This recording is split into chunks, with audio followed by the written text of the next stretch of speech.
15 मार्च को शिक्षा मंत्री ने देश भर की सेंट्रल यूनिवर्सिटीज में SC, ST और OBC के खाली पड़े पदों के बारे में जानकारी दी। सरकार के मुताबिक देश भर की सेंट्रल यूनिवर्सिटीज में OBC के लिए आरक्षित फैकल्टी के आधे से ज्यादा पद खाली पड़े हैं, जबकि अनुसूचित जाति और अनुसूचित जनजाति के लिए आरक्षित 40% पद अभी तक नहीं भरे गए हैं।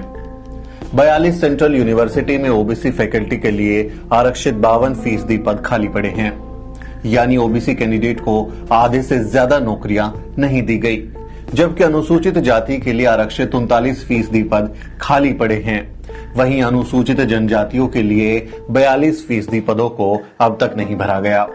संस्कृत सेंट्रल यूनिवर्सिटी में OBC और ST के लिए 13% पद खाली पड़े हैं, तो वहीं SC के लिए 12% पदों पर नियुक्तियां नहीं हुई।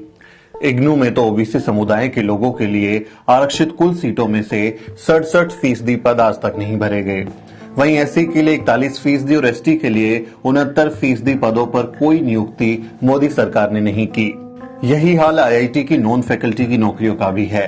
OBC के 42% पदों पर कोई नियुक्ति नहीं हुई, तो वहीं SC के 36% और ST के 47% पदों को नहीं भरा गया। भारतीय प्रबंध संस्थानों यानी IIMs में तो हालात और भी ज्यादा खराब हैं। IIMs में OBC और SC के करीब 60% से ज्यादा आरक्षित पद खाली पड़े हैं, तो वहीं ST के लिए आरक्षित लगभग 80% पद नहीं भरे गए। मोदी सरकार को IIM यानी इंडियन इंस्टीट्यूट ऑफ मैनेजमेंट का नाम बदलकर इंडियन इंस्टीट्यूट ऑफ मनुवादी कर देना चाहिए। IISc यानी इंडियन इंस्टीट्यूट ऑफ साइंस में भी OBC का हाल बद से बदतर है। यहाँ OBC के लिए आरक्षित सीटों में से 90% सीटें खाली पड़ी हुई हैं। IISc में SC 20% और ST 55% पद खाली पड़े हुए हैं।